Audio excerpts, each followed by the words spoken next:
Entonces, así como hay infecciones oportunistas que afectan el pulmón, también hay infecciones que afectan a nivel gastrointestinal. Y en los pacientes con VIH, ¿cómo se manifiesta? Sobre todo con cuadros diarreicos. Entonces, los cuadros diarreicos que afectan a esos pacientes suelen ser subagudos a crónicos. ¿Y por qué se da? Porque el conteo de CD4, al estar disminuido, favorece la infección, sobre todo de parásitos. También puede hacer afectación por bacterias, también puede hacer afectación por hongos, afectación por virus, pero aquí el principal problema son los parásitos. Entonces, para tener en cuenta la clasificación, en realidad hay varias clasificaciones de diarrea, pero lo que más usamos es de acuerdo al tiempo. Entonces, en esta clasificación se dividen en aguda, persistente y crónica. Cuando mencionamos que es aguda, cuando la duración del cuadro diarreico es menos de 14 días. Persistente, cuando la duración es de 14 a 28 días. Y crónico, cuando la duración es mayor a 28 días. Entonces, en los pacientes con VIH, la mayoría de los escenarios son persistentes a crónicos. ¿Y por qué es importante saber esta clasificación? Porque de acuerdo al tiempo, nosotros podemos ver qué gérmenes son los más frecuentes o los esperados encontrar y hacia dónde debería dirigirse también nuestra sospecha y tratamiento. ¿Ok? En cuanto a etiología, como ven, depende mucho del nivel de CD4. Entonces, un paciente con VIH con un nivel de CD4 mayor a 200, en realidad puede infectarse pues, por gérmenes como enterobacteria, ¿no? Y en el caso de parásitos, podría ser Giardia o entamoeba, como está mencionado. Pero pacientes que tienen un recuento de CD4 menos de 200, pero superior a 50, usualmente tienen problemas por salmonela invasiva, enteritis por bacterias gram negativas o incluso afectación por Clostridium difficile. Y ya con pacientes con un conteo CD4 menor, pueden tener afectación por complejo Mycobacterium avium, Cryptosporidium, Microsporidium, Cysticercospora bellis y Clospora, ¿no? Entonces, estos cuatro últimos son la principal causa de diarrea en pacientes con VIH en estadio SIDA, ¿no? Entonces, ¿y cómo se clasifican? Como se evidencia ahí, ¿no? Primero tenemos los protozoarios coccídeos, Microsporidium, Cryptosporidium, Isospora bellis, Clospora cayotenensis. También puede haber afectación bacteriana como Shigella, E. coli, Salmonella, Campylobacter, Clostridium. Y también los virus como rotavirus, adenovirus y citomelovirus también son responsables de diarrea. Entonces, si ustedes comparan en un paciente inmunocompetente que la mayoría de la etiología de diarrea persistente crónica es bacteriana, aquí en pacientes con VIH cambia la frecuencia, ¿no? Aquí los coccidios son los que cobran mayor relevancia. ¿Ok? Muy bien. Bueno, solo para recalcar que Microsporidium en realidad es clasificado como un hongo, ¿no? Entonces, las coccidios. La primera que vamos a hablar es el Cryptosporidium. Entonces, vamos a ver que, de acuerdo a su morfología, son redondos, miden de 4 a 6 micrómetros, ¿no? Presentan 4 esporozoitos y estos son eliminados por las heces en forma de ovoquistes, ¿no? Esporulados, que son en realidad la forma infectante. Entonces, en realidad, tal vez algunos de ustedes ya están en contacto con Cryptosporidium, ¿no? Porque es en realidad un parásito bastante habitual. Solo que en pacientes con una inmunidad íntegra no es peligroso, ¿no? No se asocia a cuadro clínico en realidad. Pero en pacientes con un conteo de CD4 bajo es donde traen problemas. Entonces vamos a ver que la transmisión de la criptosporidiasis se transmite por consumo de agua y alimentos contaminados, definitivamente. Mucha asociación en pacientes con VIH y estadio SIDA, y por eso la población vulnerable es esta específicamente. Los pacientes con un conteo de CD4 más de 200 usualmente se autolimita, o sea, no amerita nada. Pacientes con un conteo de CD4 de 50 a 100 células tienen riesgo de volverse crónico o incluso extraintestinal, porque hay reportes de casos clínicos que una criptosporidiasis también puede hacer afectación incluso a vía biliar, ¿no? O extrahepática. Puede hacer asociación con cuadros de colangitis, entre otros. Entonces, hace afectaciones muy severas cuando no se trata. Y en pacientes con un conteo de CD4 menos de 50, miren, el curso puede ser incluso hasta fulminante. Usualmente afecta intestino delgado y las afectaciones extraintestinales usualmente es hacia la vía biliar. Entonces, en esa imagen se evidencia lo que es la presencia del parásito, ¿no?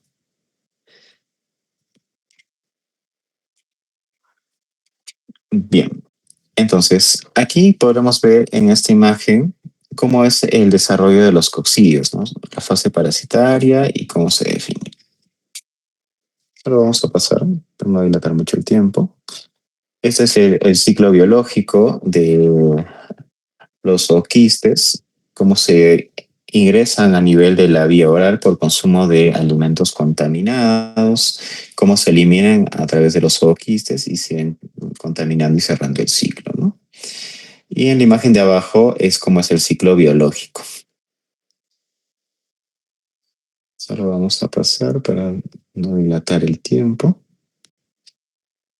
Bien, entonces aquí está un poquito más representativo la fase del ciclo biológico de los coccidios, ¿no?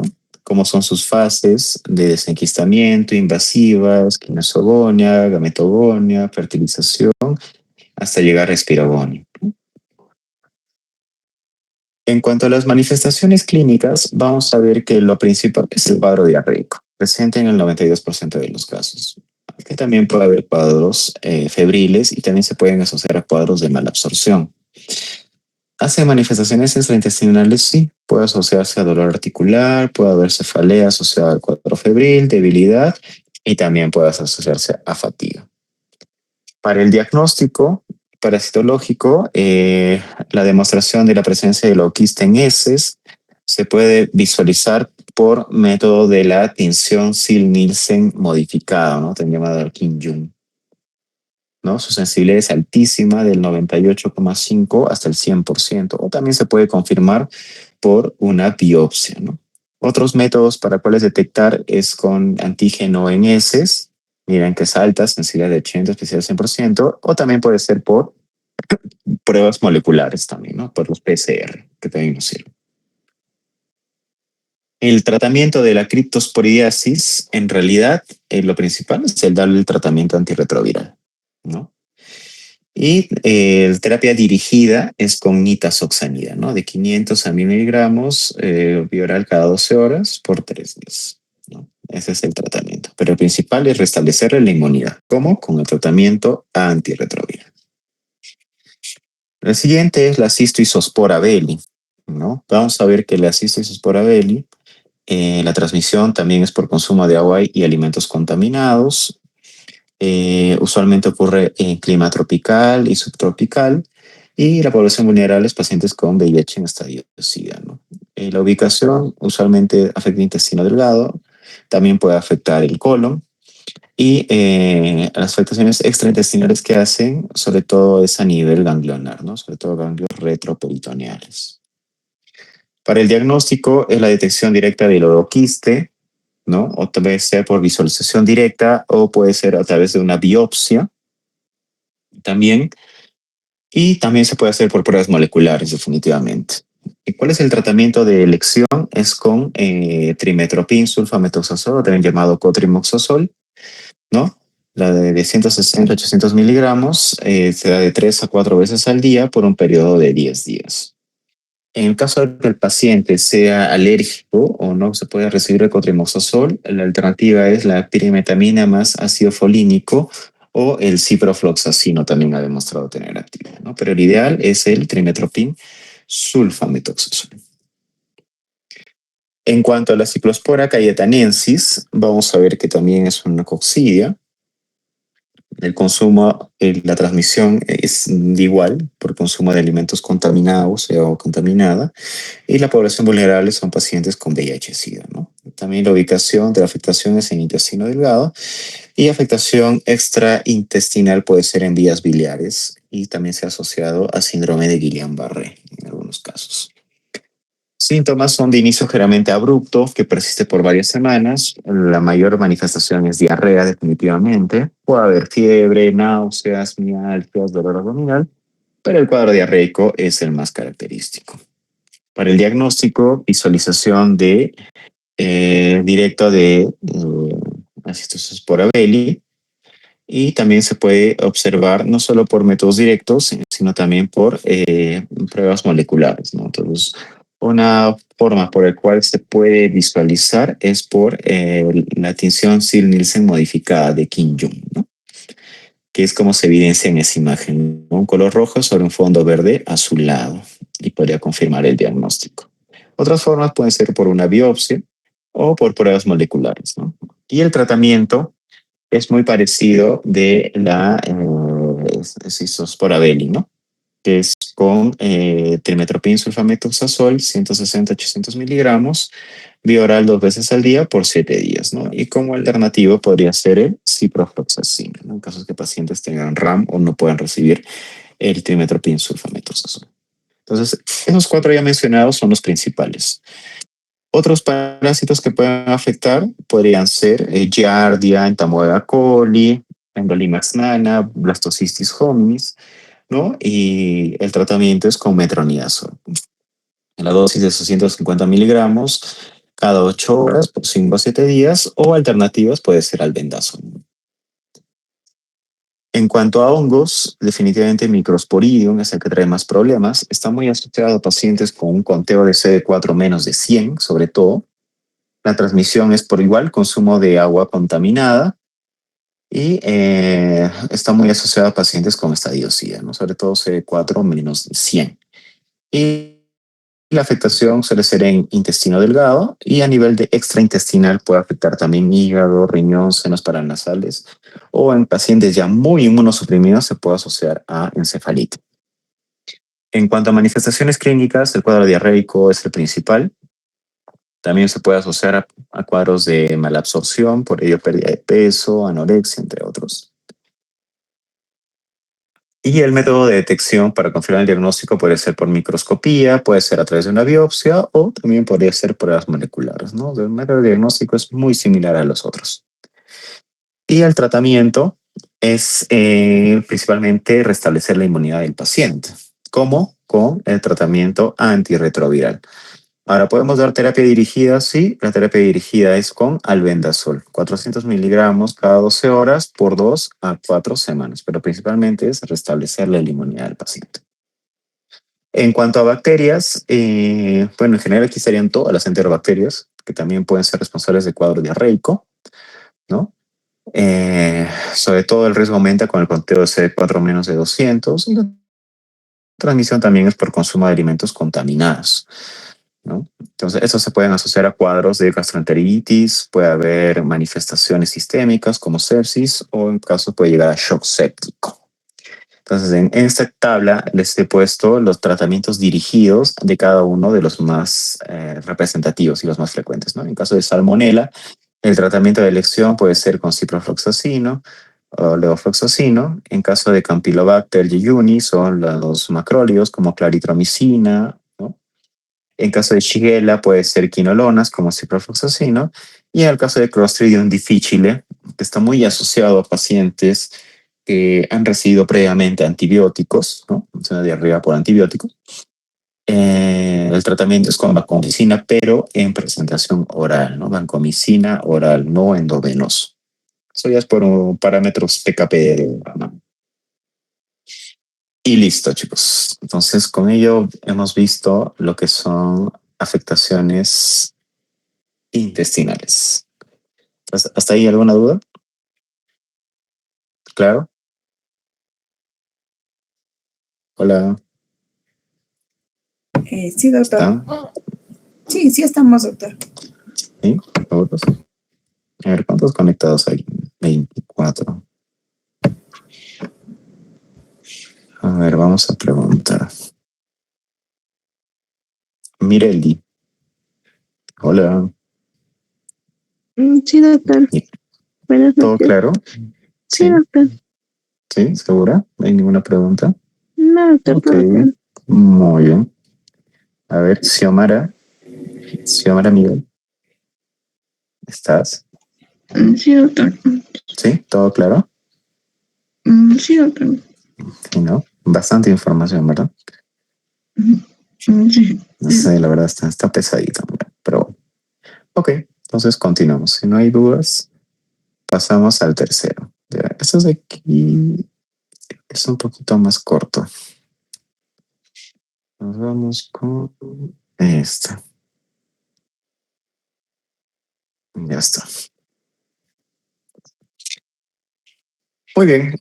Las siguientes son afectaciones oportunistas que afectan piel, ¿no? Dérmicas, piel, mucosas y faneres. Entonces, como vemos, mucho depende del conteo de CD4. ¿No? Entonces, eso es un poquito más de la clasificación que ya vimos, no lo voy a repetir. Y en este cuadrito se enumeran los posibles agentes que afectan a pacientes con VIH, ¿no? Como ven, es muy amplio. Miren, ¿no? Virus puede ser Epstein-Barr, papiloma, molusco, bacterias, pues hay un sinfín, Mycobacterium también, hongos. Entonces las posibilidades son muy amplias. Es por eso que tenemos que orientarnos bastante con la clínica y también con el laboratorio, ¿no? Pero siempre direccionando, ¿ok? Eso es también para que sepan un poco más de los agentes, sobre todo asociados al conteo de CD4, ¿no? Pues en pacientes con conteo menos de 50, pensamos en posibilidad de citomegalovirus, aspergillus, linfomas, entre otros, ¿no? Para que lo revisen. Bien, entonces vamos al grano. Primero, virus. Sobre todo que afectan piel, tenemos a la infección aguda por VIH, definitivamente, ¿no? Entonces vimos que en el síndrome retroviral agudo, aparte de la fiebre, también pueden haber las manifestaciones dérmicas. Y son esas erupciones que pueden visualizar, ¿no? Miren, afectan frente, boca, faringe, tronco. Es un rash diseminado, ¿no? Pero puede ser eritematoso, usualmente es no pruriginoso, pero se autolimita, chicos. Entonces, en muy pocos pacientes, la verdad, vienen en esta fase aguda, pero si ustedes observan la imagen y lo ven en algún paciente, bueno, también podrían solicitarle las pruebas que confirmen la infección por VIH. ¿No?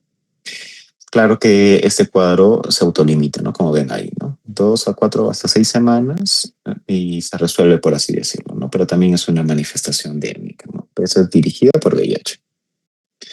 En cuanto al herpes, ya hemos visto que herpes no solo afecta piel, ¿no? También puede afectar el sistema nervioso central, también hemos visto que puede afectar pulmón, neumonitis, pero en el caso de afectación dérmica, usualmente por tipo 1 y tipo 2, las lesiones son muy típicas, ¿no? Son vesiculares, se pueden agrupar, se ulceran, se hacen costra, ¿no? O podemos ver todas las etapas al mismo tiempo, ¿no? Podemos ver las vesículas, las costras, el eritema, también es posible ver. Y dependiendo de las conductas de riesgo del paciente, esas pueden estar en genitales, boca o también pueden afectar la región anal, ¿no? Como proctitis. O sea, muy asociada a pacientes HSH, ¿no? O sea, hombres que tienen sexo con hombres.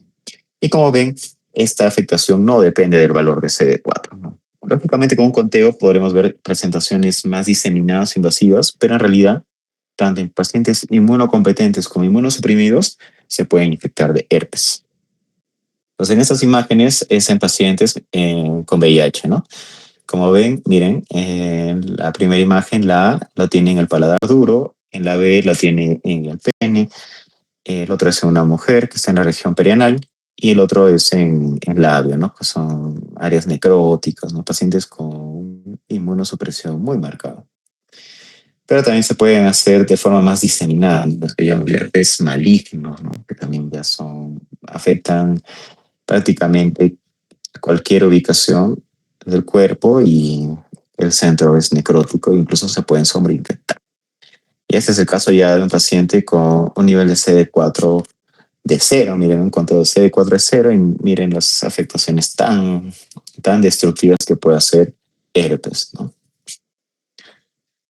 El diagnóstico, en la mayoría de los casos, es clínica, ¿sí? Otros métodos que podríamos usar, bueno, podría ser el TESANC, ¿no? Que es demostración de cuerpos de inclusión, y también podrían ser las pruebas moleculares, ¿no? Pero en la mayoría de los casos, el diagnóstico es clínico, chicos. O sea, no debería retrasarse el tratamiento, ¿no? Si ustedes evidencian lesiones típicas por herpes, deben ofrecer tratamiento. ¿Y cuál es el tratamiento?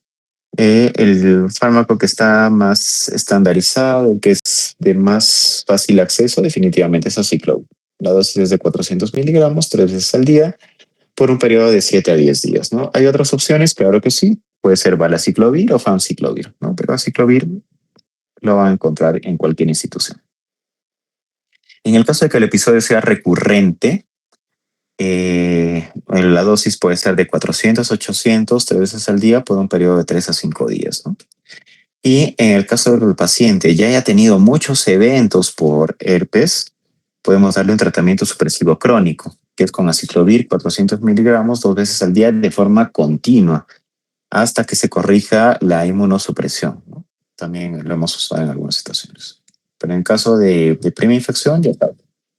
Duración de 7 a 10 días, y si el episodio ya lo ha tenido, puede ser 3 a 5 días, y si es un episodio que ya es muy frecuente, ya debería darse un tratamiento supresivo crónico, definitivamente. 2. Herpes zóster. Entonces, el herpes zóster en realidad es una activación del virus de la varicela zóster, ¿no? Que mucha de la población lo ha tenido pues, cuando era niño, cuando era joven.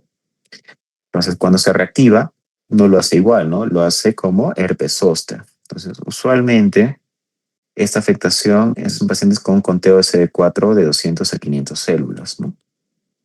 Pero en realidad un PEN inmunocompetente también puede tener herpes zóster, ¿no? Una reactivación.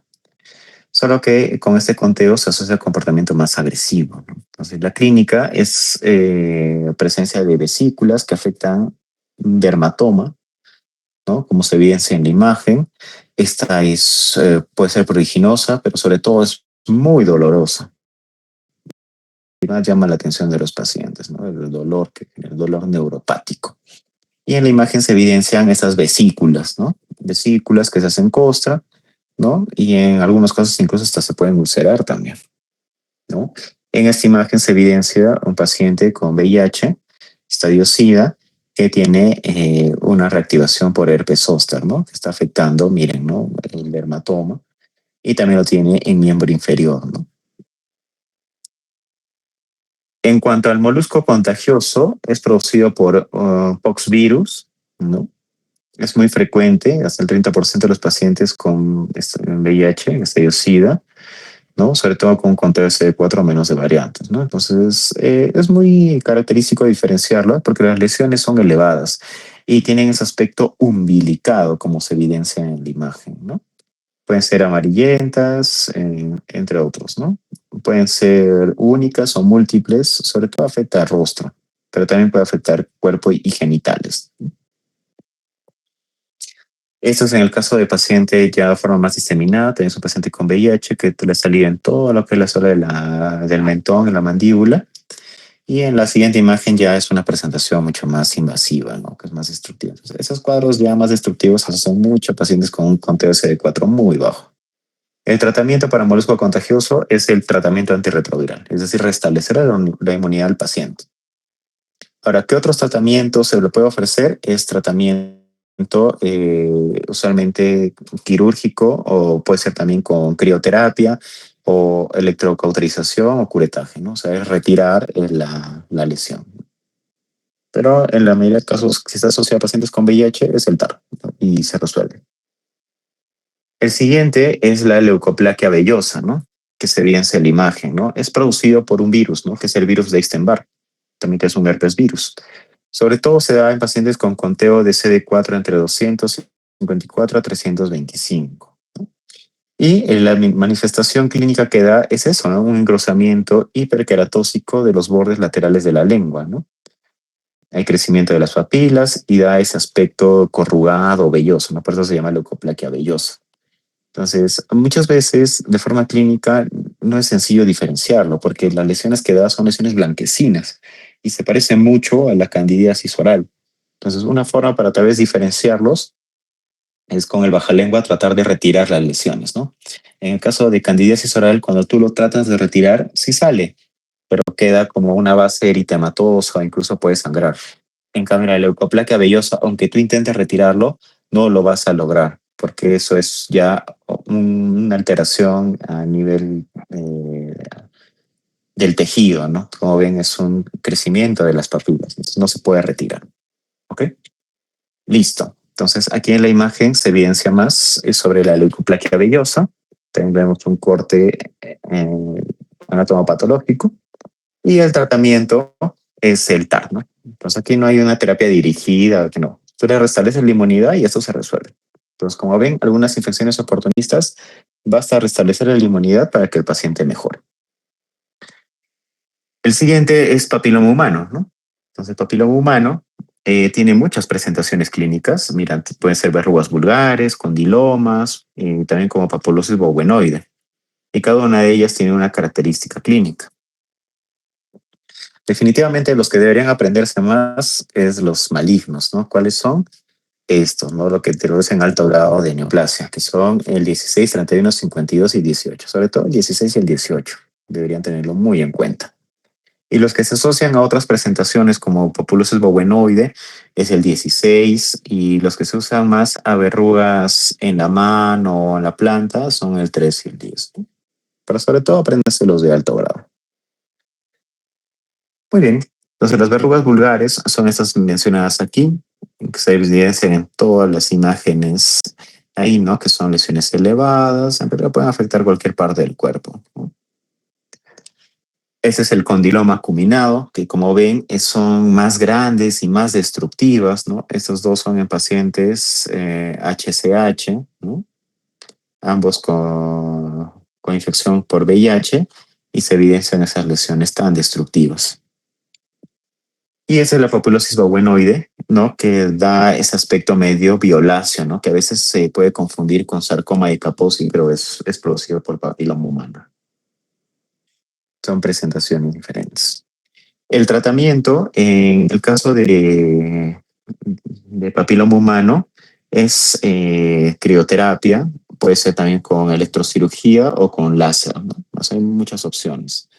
Y ya en los que son lesiones muy grandes o de alto grado o asociados a alta malignidad, el tratamiento es quirúrgico, no hay otro, es quirúrgico.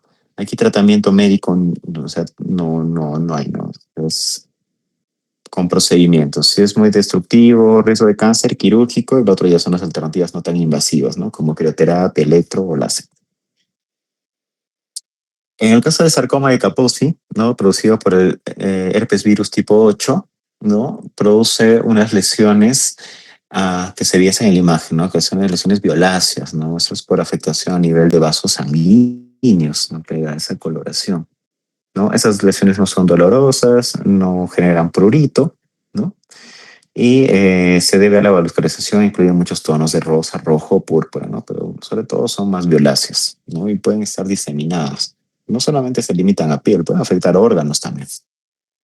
Entonces, en esta imagen se evidencia que es un paciente con estadio SIDA, que miren, ¿no? Cómo se ve en el miembro inferior, ¿no? Bastante diseminado, y también mira cómo se afectan mucosos, ¿no? En el paladar duro, lesiones violáceas muy típicas. El tratamiento aquí es dependiendo, ¿no?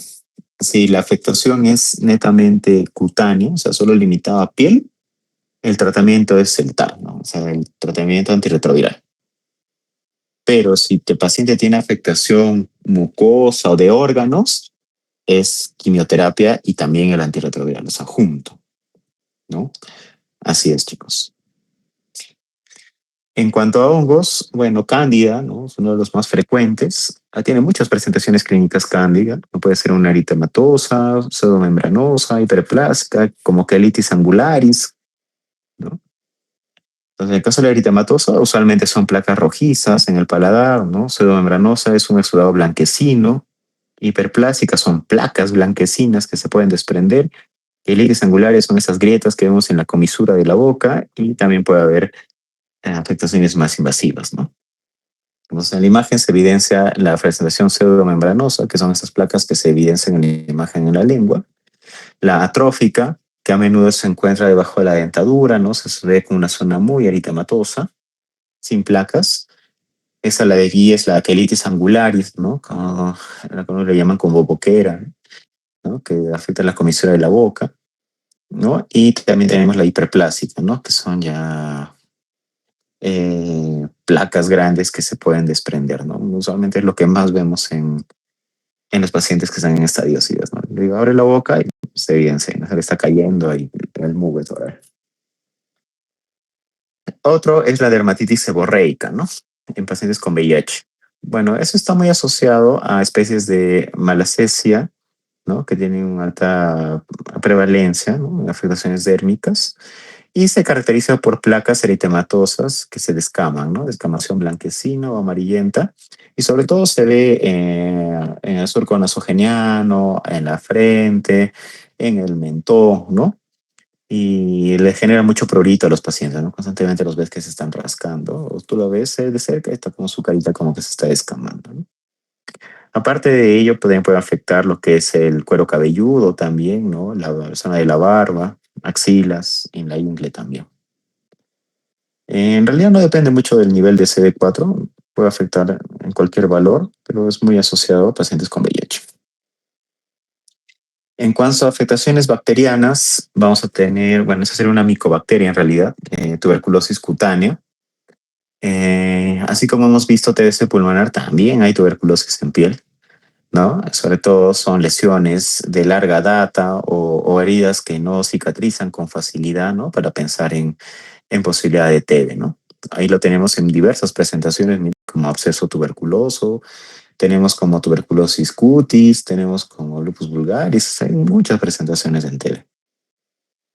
Y en cuanto a otras bacterias como sífilis, bueno, esto lo vimos en ITS, acá solo para recalcar la sífilis primaria y secundaria, ¿no? Que hace manifestaciones dérmicas.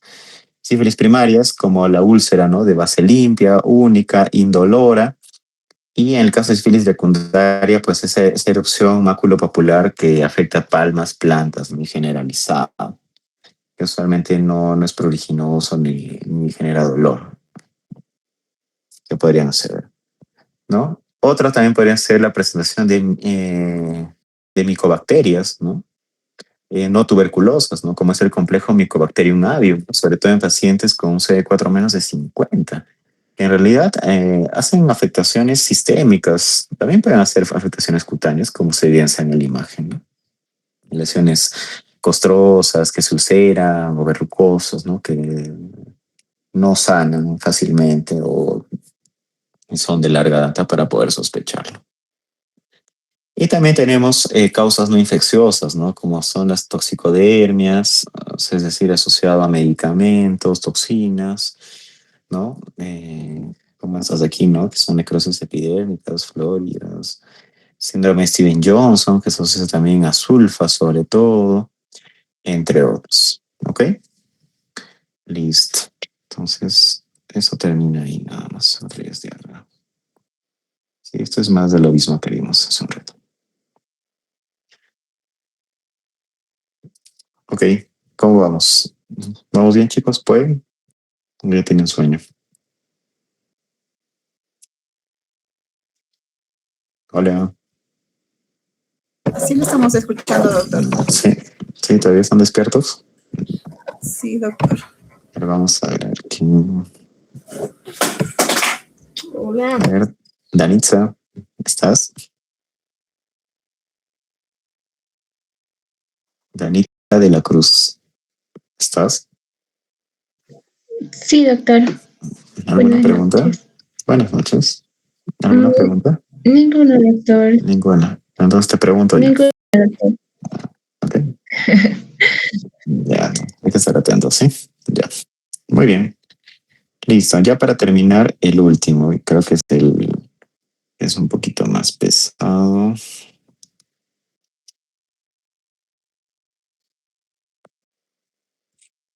Ya, manifestaciones neurológicas, ¿sí? Ya, entonces, así como hemos visto que hay afectaciones dérmicas, respiratorias, gastrointestinales, también hay neurológicas. Y como ven, se presenta en un 40-70% de los pacientes con infección por VIH-Sida, ¿no? Y estas son muy invasivas y la mortalidad, pues, es alta, es muy alta. Entonces, en esta imagen se evidencia el nivel de CD4 y qué posibles afectaciones al nivel del sistema nervioso central puede haber, ¿no? Entonces, pacientes con un nivel de CD4 superior a 200 definitivamente pueden afectarse por meningitis bacterianas, TB, sífilis, entre otros, ¿no? Pero cuando el conteo de CD4 es menos de 200, miren, criptococo, toxoplasma, LEMT, linfoma primario cobran mayor relevancia y mayor frecuencia, ¿no? Y como vaya cayendo el nivel de CD4, definitivamente el riesgo por alguna de ellas y la mortalidad va a aumentar. Entonces, en este cuadro se enumera cuáles son los principales gérmenes que pueden afectar el sistema nervioso central en pacientes con un conteo menor a 200, ¿no? Tenemos toxoplasmosis del sistema nervioso central, MECTEBE, meningitis por criptococo, neurosífilis, las encefalitis virales, la encefalopatía multifocal progresiva asociada a virus del JC, neoplasias como el linfoma, Kaposi, ¿no? Y entre otros. Entonces, la posibilidad es muy amplia. Entonces, una forma como nosotros podríamos diferenciarlos es de acuerdo a la clínica. Entonces, para que se les haga sencillo, yo les sugiero que se aprendan este cuadrito. Porque cuando tengamos pacientes que ingresan con cefalea, náuseas, vómitos, o sea, signos de hipertensión endocraniana, ¿no? Trastorno del sensorio, y asociado veamos afectaciones focales, es decir, si el paciente está con algún déficit motor, o sea, paresioplejía, piensen en infecciones oportunistas que hagan efecto de masa. ¿Como quiénes? Toxoplasmosis, linfoma, tuberculoma, criptococoma, chaboma. O sea, todos ellos hacen tumoración, hacen masa. ¿Cómo se manifiesta clínicamente? Con déficit motor en la mayoría de los casos. Entonces, si su paciente tiene déficit motor, el responsable podría ser alguno de estos mencionados. Pero si su paciente solo viene con el cuadro de encefalitis y no está focalizando, ya piensen en todas las demás, ¿no? Que podría ser meningitis aséptica, por criptococo, tuberculosis, bacteriano, virus, entre otros, ¿no? Para que se les haga más sencillo en los casos clínicos, ¿no? Porque en la mayoría siempre te ponen ese dato, ¿no? Paciente con VIH, CD4 menos de 200, está con trastorno de sensorio y pum, está focalizando.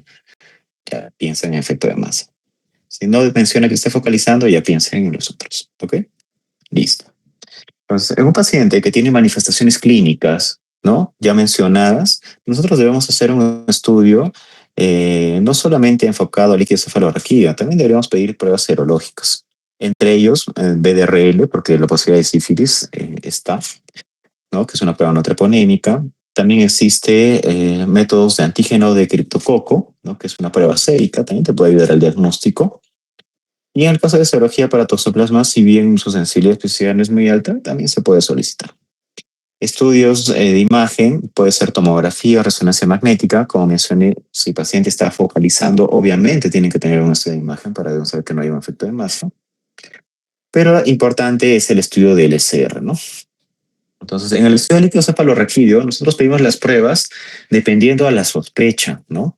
Entonces, ¿qué pruebas pedimos cuando obtenemos esta muestra? Bueno, pedimos citoquímico, que ya lo vimos en el caso de meningitis, ¿no?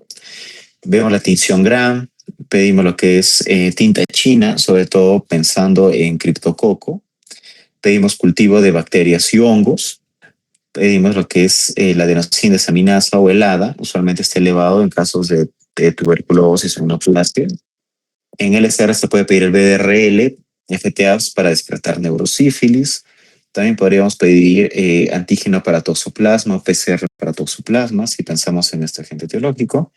Y también podríamos pedir los paneles moleculares que ya vimos en lo anterior, ¿no? El panel FilmArray o los PCR, ¿no?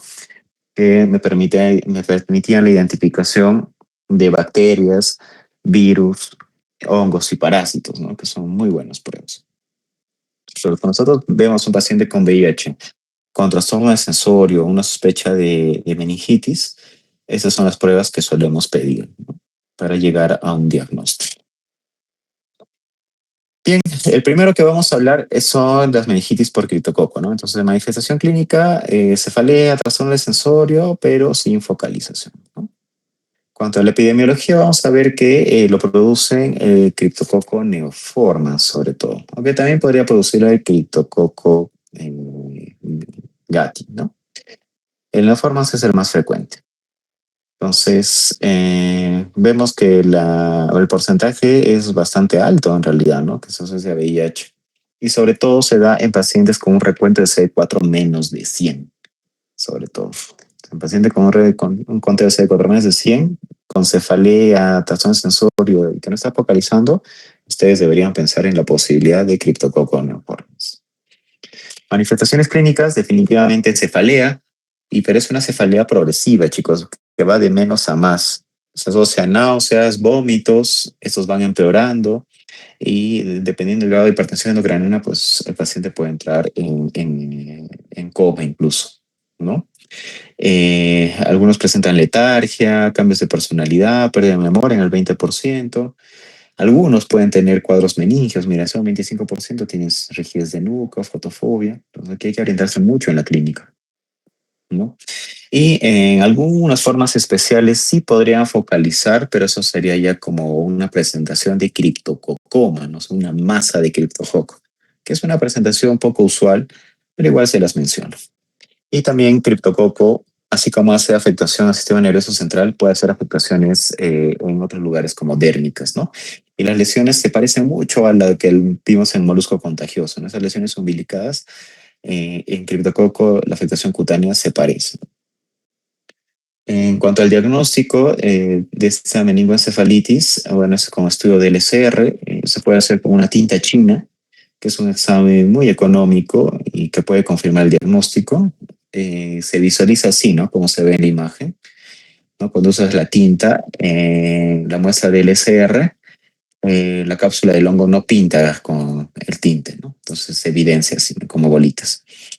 Y también se puede hacer cultivo de hongos, ¿no? Cultivo de LCR, su sensibilidad es muy alta, pero el tema es que demora el crecimiento de este hongo, ¿no? Mínimo 10 días para el crecimiento de este hongo. Otras pruebas para diagnosticar puede ser el antígeno de criptococo. Este se puede pedir en LCR, pero también se puede pedir sérico. Definitivamente en LCR tiene mayor valor, tiene su sensibilidad es alta y especificidad casi el 100%. Y otra forma de diagnóstico podría ser por biopsias, ¿no? Estudios anatomopatológicos. Y también aquí para incluirles más tenemos las pruebas moleculares, ¿no? El PCR también está aquí para reforzar. Y en los estudios de imagen no es que haya un patrón tomográfico típico. Lo que vemos aquí pues es edema cerebral, ¿no? Porque eso es lo que hace el criptococo, ¿no? Su presencia genera inflamación. Esa inflamación pues va a generar edema vasogénico, citotóxico y en un estudio tomográfico pues se va a evidenciar eso, ¿no? Borramientos de cisuras o puede haber dilatación de ventrículos, ¿no? Que te podría indicar que hay un edema cerebral difuso y podría ser por criptococo neoformans, ¿no? Entonces es lo que más llama la atención, la hidrocefalia, ¿no? Como se evidencia en esos cortes, ¿no? Esa dilatación enorme de los ventrículos. Bueno, en estos casos puede haber atrofia cerebral también. Y en presentaciones menos frecuentes son los criptococomas, ¿no? Que es una masa de criptococo, como se evidencia en la imagen, ¿no? En la imagen inferior, ¿no? Que incluso está captando en anillo, muy similar a toxoplasma, pero es una masa de criptococo. Bueno, eso es un poco más de cómo se evidencia en los estudios, la tinta china, ya saben que tiene su método diagnóstico.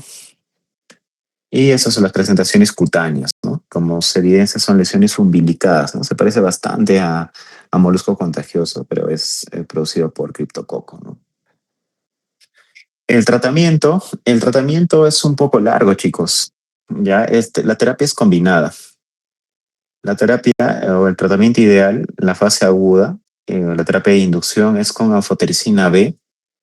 Eh, bueno, aquí les puse la dosis de la desoxicolato, ¿no? Pero, bueno, esta parte de aquí la voy a modificar, ¿sí? Esta última diapositiva la voy a modificar porque ese tratamiento de aquí que está indicado es un régimen un poquito antiguo. Entonces, justo ha habido una nueva actualización y esta parte se las voy a cambiar. Pero igual les voy a mencionar cuál es el ideal. El ideal es con anfotericina B liposomal. La dosis es de 3 a 5 miligramos por kilo día, más fluocitocina, ¿no? La duración es por 2 semanas. Ese es el ideal. El alternativo es el que nosotros usamos, ¿no? Que sería anfotericina B desoxicolato, la dosis es la que está escrita ahí de 0,7 kilo día, más fluconazol, ¿no? Porque nosotros no tenemos fluoxetocina por 2 semanas. Entonces, eso sí lo voy a cambiar, ¿ok? Y eso sería la terapia de inducción.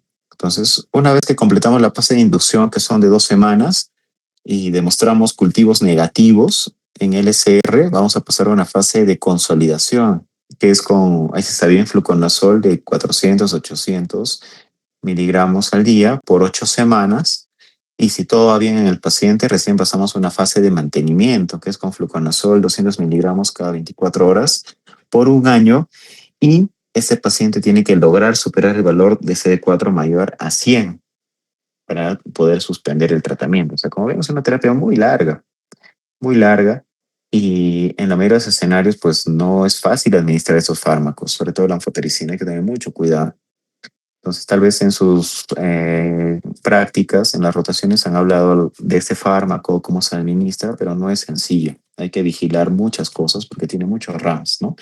Sobre todo tiene afectación gastrointestinal, afectación dérmica, renal, trastornos ciberelectrolíticos, hepáticos. Tiene muchos efectos adversos. Entonces, hay que hacerlo con mucha precaución y como ven, la duración es larga, ¿no? Y la mortalidad por este hongo lamentablemente es alta. Entonces, para poder sacar de este problema al paciente, hay que hacer un manejo muy adecuado. Bueno, eso sería en caso de criptococo. La siguiente es toxoplasma. Entonces, toxoplasma, vamos a ver que en la mayoría de los casos es por una reactivación de los quistes tisulares latentes, ¿no? Que es en el 90% de los casos, ¿no? Su prevalencia es alta, en realidad, y se asocia mucho a pacientes con VIH con un conteo menor de CD4, menos de 100 células, ¿no? Ahora, la infección primaria no es usual, nomás es por una reactivación. En cuanto a la manifestación clínica, aquí es focalización sobre todo, ¿no? Entonces, esa es la encefalitis más frecuente en pacientes con VIH, ¿no? Y es una encefalitis con focalización. Puede haber cefalea, puede haber trastorno de sensorio, cambios de conducta, pero aquí lo que llama la atención es el déficit motor, ¿no? Usualmente se asocia a hemiparesia o hemiplegia. Entonces, en los casos clínicos donde pongan pacientes con cefalea, trastorno de sensorio y a eso asociado un déficit motor, lo más frecuente, chicos, es toxoplasma. En el examen físico hay anormalidad neurológica, focal sobre todo, ¿no? Puede haber convulsiones, estupor, puede llevarte al coma, pero todo, sobre todo hay focalización. O sea, dependiendo del tamaño de la masa, es mayor la focalización, o si es pareza o plejía. Ahora puede afectar retina, definitivamente, retinocorneonitis. En caso de neumonía, es poco usual. Para el diagnóstico, en realidad el gold estándar es la biopsia, ¿no? Y el estudio de PCR, ¿no? Que son los resultados más confiables. En cuanto a serología, no lo solemos usar porque toxoplasma en realidad es un parásito relativamente frecuente, ¿no? Mucha de la población ya ha sido expuesta, entonces pedir una serología, la mayoría de los casos va a salir positivo, al menos los anticuerpos IgG, entonces eso no te diferencia. Entonces, pruebas más confiables podría ser el PCR o, bueno, biopsia, ¿no? Solo que es muy invasivo. En la mayoría de los escenarios no hacemos ello, ¿no? Sino sale más como un diferencial, ¿no? Es un paciente que tenía un tumor, le hacen una biopsia estereotáxica y concluyen que era un parásito, ¿no? Así se puede hacer los aislamientos, pero no solemos enviar a biopsia a todos los casos de sospecha de toxoplasma.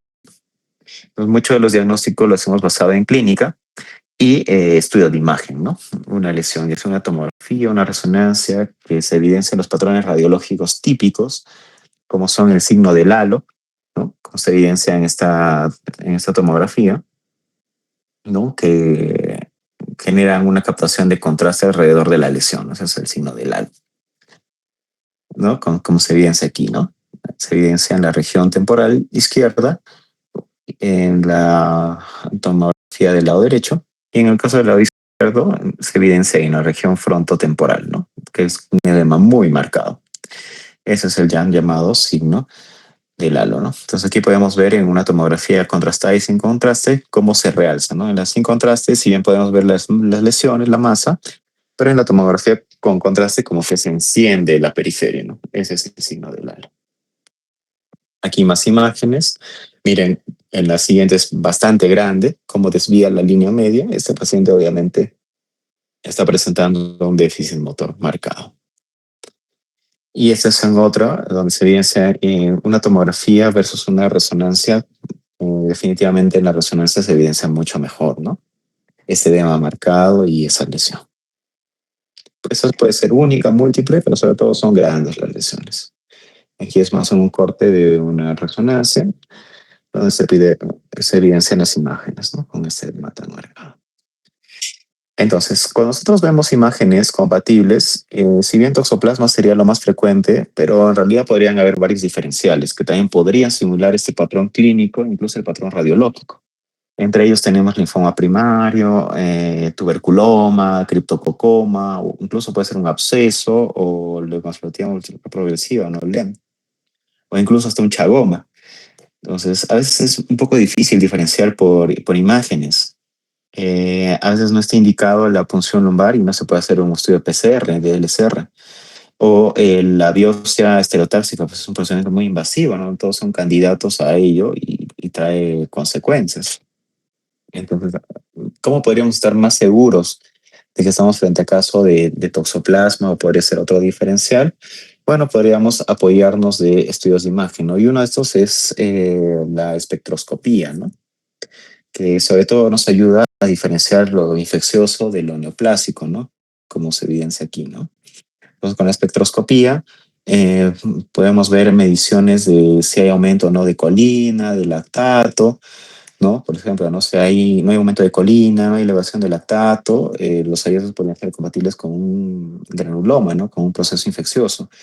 En el caso que haya elevación de colina, elevación de lactato, podría ser un cuadro neoplásico, ¿no? Entonces, son formas de cómo poder tal vez acercarnos más al diagnóstico, pero de una forma no invasiva, ¿no?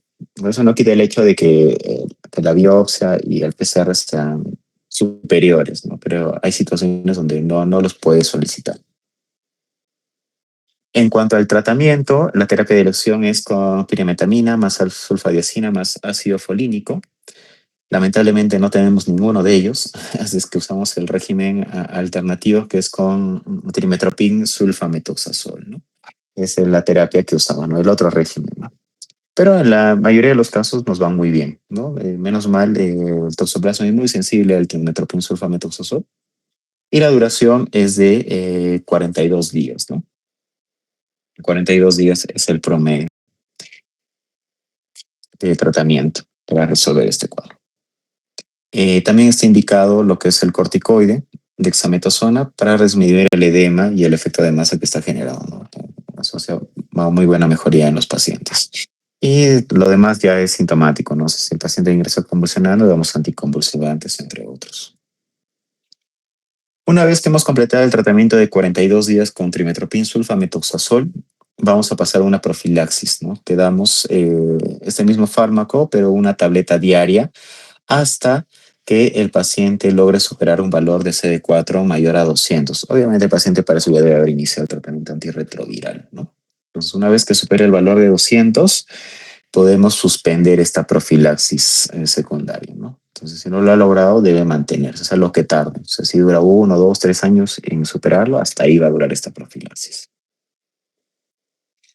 En cuanto a meningitis tuberculosa, vamos a ver que se asocia mucho a pacientes pues, con VIH en estadio SIDA, ¿no? Sobre todo.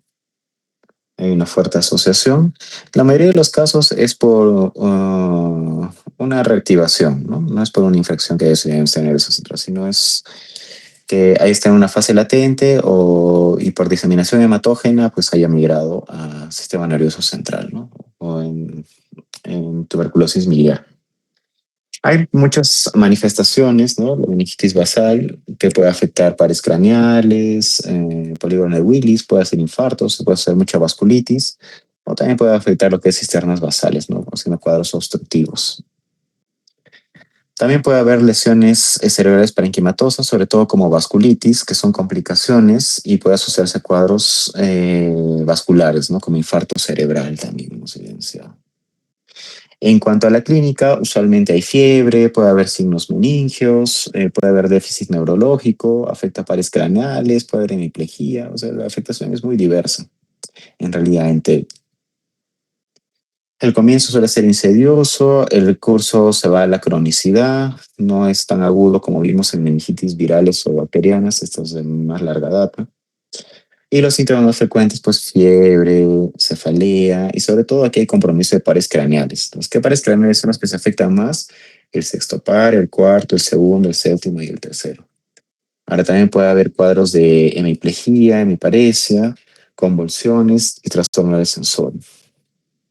Para llegar al diagnóstico, el cuadro clínico es importante, hacer una buena historia clínica, una anamnesis, en la medida de los casos que se pueda, ver exposiciones, sobre todo contactos directos con pacientes con TBC, ¿no? Sobre todo los antecedentes de importancia y la evidenciación de TBC extrameningia, ¿no?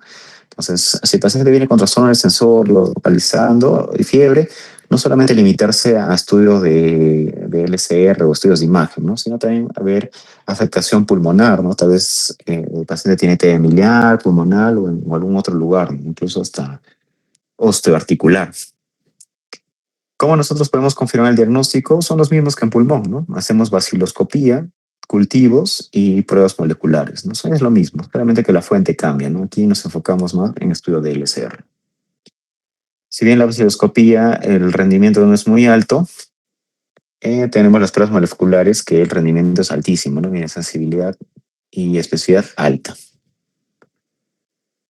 Y el procedimiento que hacemos es estudio de LCR, ¿no? Entonces, ¿qué características se puede ver en el LCR?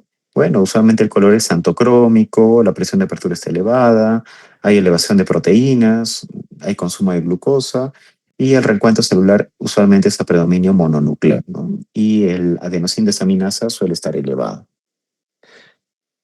¿no? Entonces, esto es un poco más de lo mencionado. En los estudios de imagen son las lesiones que se pueden evidenciar, ¿no?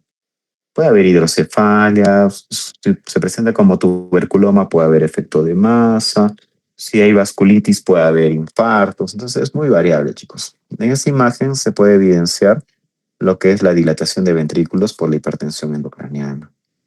Y en esta otra imagen se evidencia masa, ¿no? Que es por un criptococoma, también un diferencial de toxoplasma, ¿no? ¿No? Eso también es un tuberculoma, una masa grande, que lo que se evidencia es puro edema y aquí le hicieron una espectroscopía, ¿no?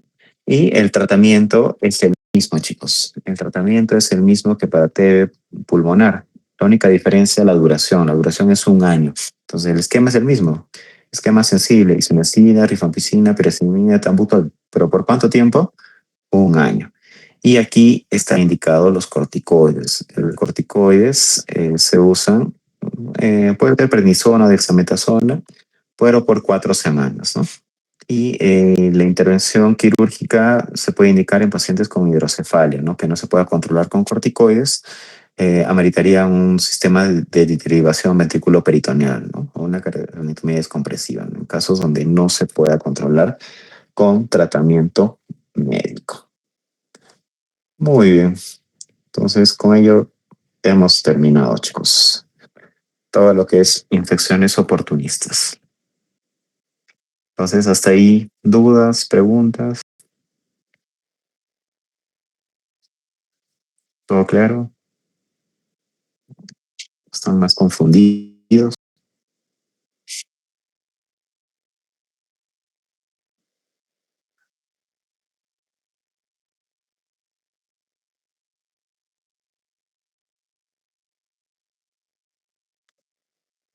¿Hola? Doctor, por favor, Sí. ¿me puede pasar sus diapositivas? Sí, se le va a pasar todo. Solo haré algunos pequeños cambios con respecto a la de sistema nervioso central, sobre todo los tratamientos, ¿no? De criptococo, Ay, que está para actualizarlo ahí, pero de un momento le paso a lo demás. ¿Ok? ya, doctor. Entonces, Y ¿todo doctor, claro? Sí, dime. sí, pero está bastante confuso. Bueno, doctor, una consulta.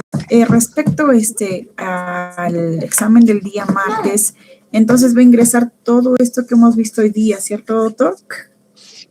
A ver, para tenerlo claro, en el examen que debía haber sido hoy, Ajá, y que lo vamos a revisar, bueno, por acuerdo de tus compañeros y todos, el día sábado, sí, solo doctor. van a ir incluidos lo que es infección del tracto urinario, meningitis y infección de transmisión sexual. Sí, sí, doctor. ¿Ok? Ya, solo esos 3 temas. Exacto. Ahora, para el segundo examen, que debería hacerse el día martes, ¿no? Va a ir incluido todo lo que es VIH. O sea, lo que hemos visto hasta hoy. Ujú. Porque es amplio, como habrán visto, ¿no? Es bastante Sí. información. Está bastante, doctor. Ya, por eso. ¿Ok? Ya. Ya, doctor. Ya. Entonces, ¿todo claro? ¿O alguien quiere decir algo, alguna opinión? Normal, chicos, pueden hablar.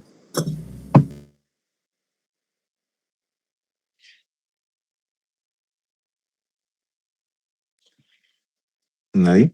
Todo claro entonces, ¿no? Muy bien. Entonces, Doctor, disculpe. sí, Y en cuanto al examen, ¿podría ser para marcar también, doctor? el examen es para marcar, es netamente Ah, ya. marcar. No es escrito, no es para responder o escribir, no, es marcar. Ah, ya. Bueno, la mayoría son casos clínicos, ¿no? Pero es todo lo que hemos visto en clase, ¿no? Así es. ¿Ok? Ah, ya. Ya, doctor, Muy eso. bien. Entonces, si está todo claro, entonces nos vemos el sábado, ¿sí? Para su examen. Ok. Sí, doctor. Gracias, muy amable. Listo. Entonces, cuídense, chicos. Estudien. Nos vemos. Gracias, doctor. Hasta luego, doctor. Hasta luego.